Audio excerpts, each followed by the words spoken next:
Bien, vamos a dar comienzo al segundo encuentro del Seminario de Apocalipsis y al igual que el sábado anterior, cuando tuvimos la primera reunión, vamos a pedirle a Dios, lo vamos a hacer en todos los encuentros, que nos ayude a entender lo que vamos a leer en la Biblia y sobre todo, más que nada, como dice el mismo Apocalipsis, a aplicar en nuestra vida lo que vamos a aprender.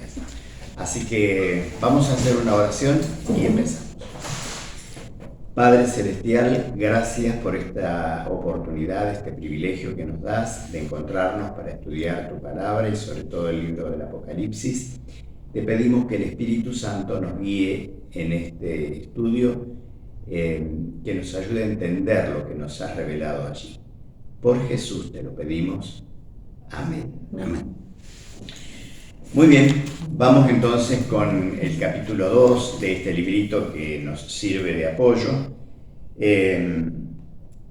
Hay una introducción, la idea era que en la semana lo leyeran, que habla de un fenómeno muy común entre los seres humanos, que solemos tener gente a la que admiramos por alguna razón, ya sea en el mundo del deporte, ahora que estamos todavía con las resonancias del mundial, o de la música o de alguna otra actividad. Y generalmente cuando una persona de esas tan admiradas llega a un lugar, bueno, se arma un revuelo enorme, porque todos quieren verlo, y el fenómeno tal vez más interesante es cómo, sobre todo en algunas edades, se nota que los chicos, sobre todo los jovencitos, quieren de alguna manera imitar a su ídolo, con la vestimenta, con la forma de peinarse, es muy propio del ser humano esto. El Apocalipsis nos habla también de un héroe, que es el héroe máximo de la humanidad. Y en esta lección, justamente en este capítulo 2, vamos a ver quién es el héroe, que ya nos imaginamos quién es, y sobre todo las características que el Apocalipsis le asigna a Jesús. Así que en la pregunta 1 dice: ¿quién es el centro de la revelación en Apocalipsis 1:1? Ya vimos ese versículo el otro día, lo vemos de nuevo. ¿Qué dice? La revelación de Jesucristo que Dios le dio para manifestar a sus siervos lo que debe suceder pronto, y la declaró mediante su ángel a su siervo Juan. Juan testifica de todo lo que vio, de la palabra de Dios y del testimonio de Jesucristo. Bien, entonces, ¿es la revelación de quién? De Jesús. Este libro es una revelación de Jesucristo. De hecho, en algunas Biblias dice directamente como título del libro, la revelación de Jesucristo. Ahora, podemos preguntarnos si se trata de una revelación que procede de Jesús, o más bien si es una revelación acerca de Él. ¿Es Jesucristo el que se revela aquí? ¿O es el que está siendo revelado por alguien aquí? Bueno, el texto es claro. Cristo nos da la revelación, Él nos la da, pero es una revelación de Él mismo. Él es la fuente y Él es el personaje revelado. Hay un ángel que le lleva el mensaje al apóstol Juan, pero es la revelación de Jesucristo que Dios le dio, dice, ¿no es cierto? Bien, entonces, el personaje central del libro del Apocalipsis no son los dragones, las bestias, bla, bla, bla, bla, bla. El personaje central es Jesús, con todo lo que eso implica. En el Apocalipsis encontramos que se lo menciona a Jesús 38 veces, dice la notita, 38 veces con distintos nombres. Y después dice que o sea, mejor 38 nombres o títulos diferentes. Pero en los 3 capítulos primeros, ¿cuántas veces se lo nombra? 137. Y en todo el libro del Apocalipsis, 250. fíjense si no será el personaje central, ¿no? Bueno, de modo que lo que sí llama la atención es la forma como Jesús se revela aquí, las características con las que Él aparece.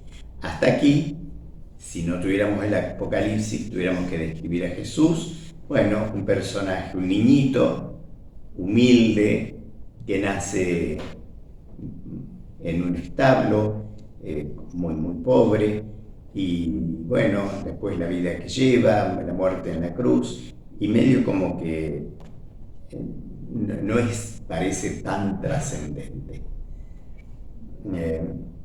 Sin embargo, acá en el Apocalipsis aparece el mismo Jesús, pero con características totalmente distintas. Bueno, no lo vamos a leer al texto, pero desde el verso 13 al verso 18, ustedes ya lo han leído, aparecen las características que están mencionadas aquí. Ropa, ¿cómo es? Bien. Cinto de oro, dice, y acá dice de plata. Bueno. Cabello blanco como la lana. Ajá. Pies como diamante. Ojos como fuego. Y voz como estruendo. Como el sol, Como estruendo. Voz poderosísima, ¿no? Estruendo de muchas aguas. Es impresionante escuchar el mar cuando está embravecido. Cuando vivíamos al lado del mar, a 8 cuadras vivíamos y se escuchaba desde casa, decían hay mar de fondo, era como que estaba todo revuelto el mar y era un ruido impresionante. El rostro brillante como el sol. Fíjense las descripciones cuánto distan de ese bebé tan indefenso, tan chiquitito, tan desprovisto de todo, que nació en Belén. Qué contraste, ¿no? Esta figura que el Apocalipsis nos da acerca de Jesús con aquel Jesús de Belén. Bueno, y Juan, que empieza a ver todas estas cosas, me imagino que con mucho asombro, se angustia. ¿Por qué se angustia Juan? ¿Qué ve y qué lo angustia de eso que ve? ¿Qué ve? ¿Recuerdan? ¿Anotaron? ¿No recuerdan nada? ¿No estudiamos? ¿Qué ve? Dice que cayó como muerto. Ajá. Bueno, pueden leer 1 al 4. 5, capítulo 5, 1 hasta el 4. Estamos en la pregunta 3 para que... Leo. Bueno. Y vi en la mano derecha del que estaba sentado en el trono un libro escrito por dentro y por fuera, sellado con 7 sellos. Y vi un ángel fuerte que pregonaba a gran voz: ¿quién es digno de abrir el libro y desatar sus sellos? Y ninguno, ni en el cielo, ni en la tierra, ni debajo de la tierra, podía abrir el libro, ni aún mirarlo. Y lloraba yo mucho, porque no se había hallado ninguno digno de abrir el libro, ni de leerlo, ni de mirar. Bueno, acá vamos a ubicarnos en la época. El libro que ve el apóstol Juan no es un libro como el que nosotros estamos acostumbrados. Los libros en esa época eran rollos, como cuando nos entregan el diploma, un rollito.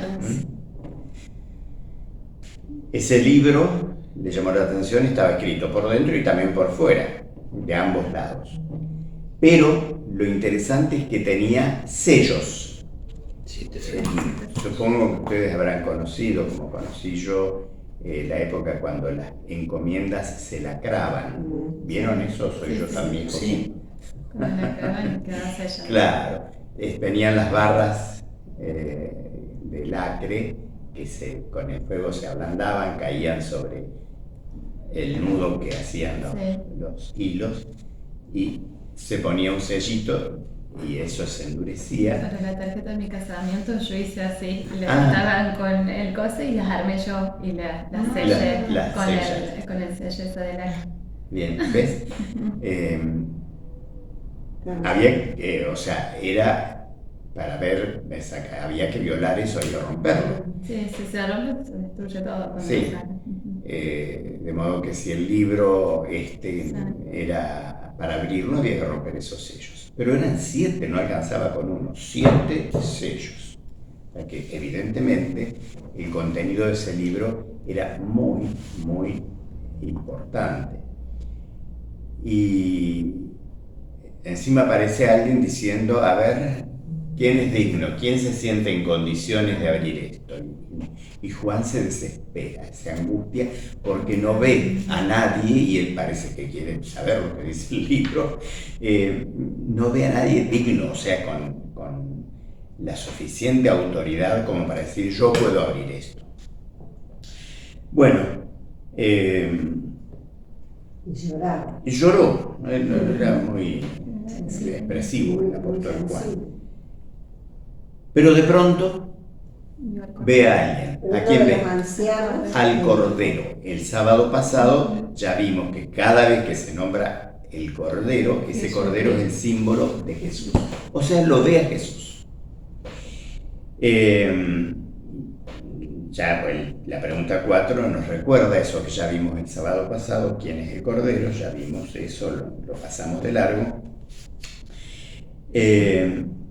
Entonces, de los versos 7 hasta el 10, hay una declaración importantísima. ¿Quién las lee? Capítulo 5, versos 7, 8, 9 y 10. Del 5 y del 7 al 10. Sí. Del 7 ¿Quién al lee? 10, David. Y El que primero se larga es el Apocalipsis 5, de 7 a 10. ¿no? Sí. Y él vino y tomó el libro de la mano derecha del que estaba sentado en el trono. Cuando tomó el libro, los 4 seres vivientes y los 24 ancianos se postraron ante el Cordero. Cada uno tenía una arpa y una copa de oro llena de incienso, que son las oraciones de los santos. Y cantaban un nuevo canto diciendo, digno eres de tomar el libro y abrir sus sellos, porque fuiste muerto y con tu sangre compraste para Dios gente de toda raza y lengua, pueblo y nación. ¿El inclusive? El Sí. inclusive. Y de ellos insiste un reino y sacerdotes para servir a nuestro Dios, y reinarán sobre la tierra.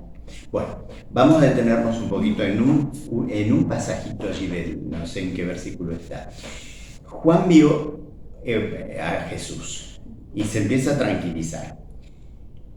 Y lo importante que dice por qué es digno Jesús y no otro. A ver. Fue inmolado. Porque tú fuiste Ahí inmolado y está. con tu sangre nos has redimido para Dios de todo linaje y lengua y pueblo. Ahí está la razón que lo hace digno a Jesús de abrir ese libro. Él dio su vida por nosotros. Bueno, ¿qué más podemos esperar de alguien que dé su vida por nosotros? Eso lo hacía digno a Jesús, le daba autoridad como para romper esos sellos y abrir el libro. Este reconocimiento de Jesús inmolado por nosotros es un reconocimiento básico, esencial para el cristiano, que nos muestra cuán importante es que le entreguemos la vida a Jesús, porque si Él murió por mí y murió por mí, pero yo no le entrego mi vida a Él, no lo hago mi Salvador, de nada sirve lo que Él hizo por mí. Entonces, no hay otra persona en el universo que pueda salvarme sino solo Jesús. Eso lo hace digno, le da autoridad para abrir el libro. Vamos a la pregunta 6. ¿Por qué Jesús tuvo que dar su vida por nosotros? El texto es muy conocido, el de Romanos 6:23, que la paga del pecado es ¿qué? La muerte. Muerte, o sea, el ser humano pecó. En consecuencia, tiene que morir. Eso ya se lo había dicho Dios a Adán y a Eva.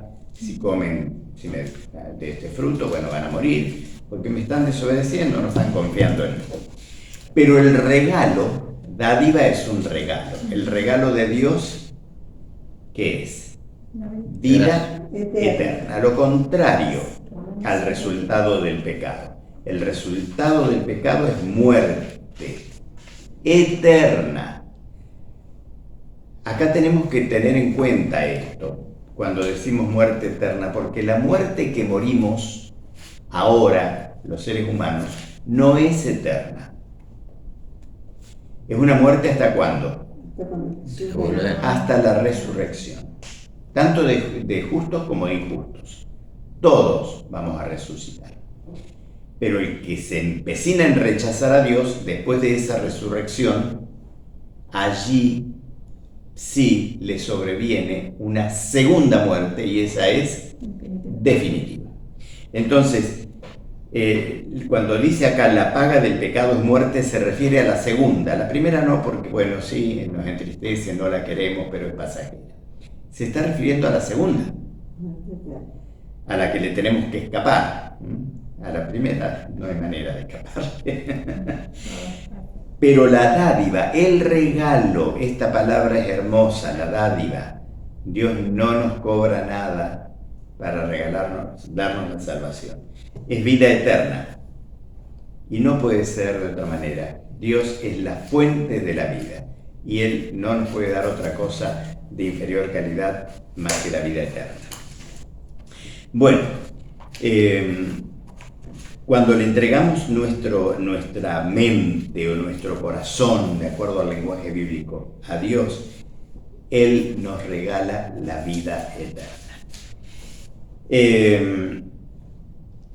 Hay una diferencia entre la vida de Jesús y la vida nuestra, o de cualquier ser humano. ¿Cómo vivió Jesús? Según nos dice el apóstol Pablo cuando les escribe a los hebreos. Él fue tentado en cuántas cosas. En todo, pero sin pecado. Todo. Yo no les voy a decir preguntar qué tentaciones tienen ustedes. Sería muy, tal vez, a mí me daría vergüenza decirle a ustedes qué tentaciones tengo, y probablemente a ustedes les daría vergüenza decirlas. Pero piensen en esas tentaciones que cada uno tiene. Y alguno dirá, uy, esta, ¿cuánto tengo que luchar? Qué difícil es esta. Pero dice que Jesús también fue tentado en eso que yo soy tentado. Y en otras que yo no soy tentado. Porque dice que fue tentado en todo. En todo. Todas las tentaciones juntas que tenemos los seres humanos las tuvo Jesús.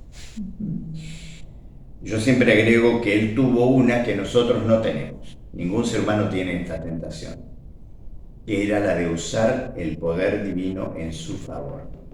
Cuando el diablo le dice, convertí las piedras en pan, ¿las podía convertir? Sí. Y qué bien le hubiera venido porque 40 días llevaba sin comer. Que se diga de cama. Esa tentación a mí el diablo no me la da porque sabe que yo no puedo. Pero él sabía que Jesús sí podía. Entonces, usar el poder divino no es una tentación que tenemos nosotros porque no somos dioses. No somos Dios. Pero Jesús la tuvo. Aún cuando ya estaba cerca de su muerte, estaba tentado tanto que le dijo al Padre, si es posible, sácame de esto. ¿Podría haber salido? Sí, podría haber salido él por su cuenta.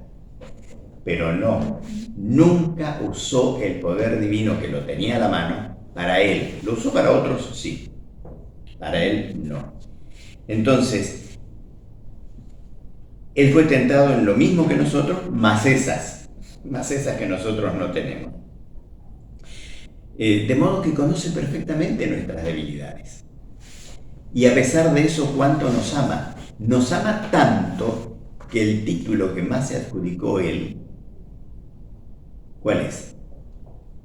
Hijo de quién? Del hombre. Identificándose totalmente con nosotros. Él podría haber usado solo hijo de Dios. No. Se identificó plenamente con nosotros por amor a nosotros y usó mucho ese título, hijo del hombre. Él nos da la victoria. Y el mismo apóstol Pablo en la pregunta 8 nos responde, ¿qué hizo Cristo por nosotros? ¿Cristo qué hizo? Murió. ¿Por qué murió? Para salvar. Porque él tenía que pagar Para algo. tu pecado. Por nuestro, no por lo de él. Él no pecó. Por nuestros pecados. Por nuestros pecados. Bien. Él recibió una condena que no le correspondía. Él recibió la condena que nos correspondía a nosotros. Yo no sé si, a ver, ahora estamos justamente, la cristiandad está recordando el sacrificio de Jesús, pero creo que lo hacemos tan livianamente que yo no sé cuánto nos detenemos a pensar. Aquel viernes por la tarde, en el Monte Calvario, Jesús recibe la condena nuestra. La condena nuestra. Por eso se convirtió en el único Salvador, el único que nos podía dar la solución al problema del pecado, por eso es el único digno de abrir este libro. Ahora, todos recordamos el sacrificio de Jesús ayer, recordamos que murió un viernes de tarde, el sábado lo pasó reposando en la tumba y el domingo de madrugada resucita. Y entonces nosotros abrimos los huevitos de Pascua y ponemos los conejitos. ¿Y qué tiene que ver todo eso con la maravilla de la muerte y la resurrección de Jesús? Entonces, cuando pensamos en todo esto, algo debiera pasarnos. Pensar en todo esto debiera despertarnos alguna cosa. Y el apóstol Juan, en la pregunta 9, allí aparece un texto de él, de qué espera Dios que nos pase cuando contemplamos a Jesús en la cruz y cuando contemplamos al Jesús resucitado. Juan 1:9. Qué hermoso texto es este. Si confesamos, ¿qué cosa? ¿Qué se confiesa? Primero de Juan. No, Juan. Pecado. Primera de Juan. 1:9. Antes de Apocalipsis. Ahí está, primero de Juan. 1:9. El apóstol Juan dice allí que si confesamos, ¿qué cosa? Si confesamos nuestros pecados, Él es fiel y justo para perdonar nuestros pecados y limpiarnos de toda maldad. Bueno, hay que confesarlos. ¿Por qué? ¿No me los puede perdonar sin que yo los confiese? Si yo voy a hacerme un tratamiento odontológico con Paola, no es que voy porque tengo ganas de pagar una consulta y bueno, voy a echar un rato con ella. ¿Por qué iría? Porque alguna cosa me está pasando con mi dentadura. Hay un reconocimiento, tengo que confesarle a Paola, mira, me está pasando esto. Entonces ella sabrá qué va a hacer conmigo. Pero tiene que haber un reconocimiento de que hay un problema tengo. Y cuando lo reconozco, lo puedo decir. Si Paola me dijera, ¿y por qué vení? No sé, porque me dio ganas de venir. Y no va a saber si tengo algún problema o no, a menos que me haga toda una serie de exámenes. Bueno, acá dice, si confesamos, la confesión es el resultado de haber reconocido. Si confesamos, Nuestros pecados. ¿qué hace él entonces? Dice, bueno, arreglate, anda, haz lo que pueda. ¿Eso me dice? Él es fiel, no me falla. Justo. No me falla. Porque algunos dicen, no, con los pecados que yo cometí, no sé si yo entro dentro. No, él es fiel, no me falla. No le importa qué pecado cometí. Es fiel y justo. ¿Para qué? ¿Para qué? Perdóname. Para perdonarnos. Listo. Miren, cuando nosotros le confesamos un pecado a Dios, no tenemos que andar dando vueltas, me habrá perdonado, no me habrá perdonado, ya se lo confesé 200 veces y sigo en lo mismo. No, es el diablo el que nos lleva a pensar eso. Si lo confesamos, Él nos perdona. A la confesión le sigue inmediatamente el perdón. Y no solo nos perdona, ¿qué más hace? Los limpia. Nos limpia de toda maldad. Muy bien. ¿Por qué nos puede perdonar? Porque Cristo ya pagó. Ya está. ¿Qué gracia tendría que Jesús haya muerto por mi pecado y ahora Dios no me perdone? ¿De qué se hubiera servido la muerte de Cristo en la cruz? Bueno, Dios nos perdona totalmente porque Cristo llevó una vida totalmente perfecta. Vamos a la pregunta 10. ¿Cuál es uno de los títulos de Jesús en el libro del Apocalipsis? Capítulo 19, verso 16. Si lo tienen anotado, lo dicen. Si nadie anotó nada, no hicieron las tareas, a leerlo. En su vestido y en su muslo tiene escrito este nombre: Rey de Reyes y Señor de Señores. Este es uno de los títulos. Rey de Reyes, por encima de todo. Y Señor de Señores. Fíjense.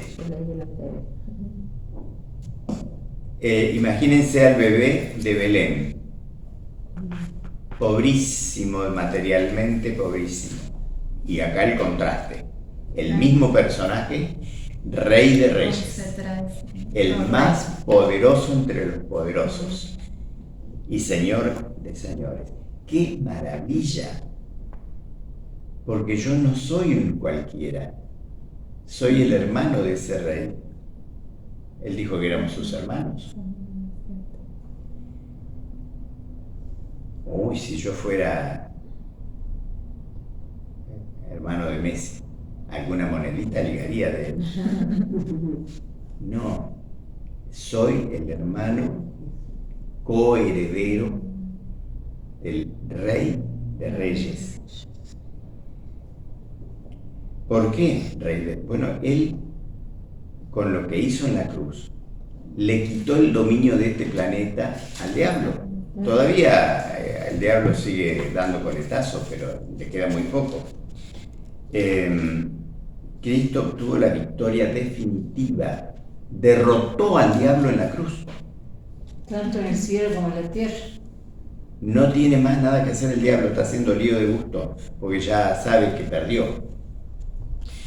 Así que soberano, Cristo es soberano, como dice acá la nota, en el cielo y en la tierra. Por eso Juan dice que es el único digno de abrir los 7 sellos que cierran ese libro. Bueno, Jesús resucitó. El libro de los Hechos nos relata cómo se fue al cielo. ¿Y qué está haciendo allá? Intercediendo. Muy bien, muy bien. Hebreos capítulo 7, verso 25. Si alguno ya lo tiene, lo lee. Sí, lo voy a leer como corresponde. Bien. Por eso Jesús puede salvar por completo a los que por medio de él se acercan a Dios, ya que está siempre vivo para interceder por ellos. Eso está haciendo. ¿Qué hace? Intercede. Ahí está Carlos Morán. ¿Qué hace el diablo conmigo? ¿Pero qué le dice a Dios? Mira mira el pecado que se manda. No se puede salvar, Cuidado, Dios, no lo vas a salvar. Y el diablo tiene muy bien anotadito todo lo que yo hago. Por eso la Biblia dice que es el acusador de los hermanos. Lo único que hace el diablo es acusarme. Ojo con Carlos Morán, mira, yo tengo la lista de todo lo que hace. Y entonces aparece Jesús e intercede ante el Padre por mí.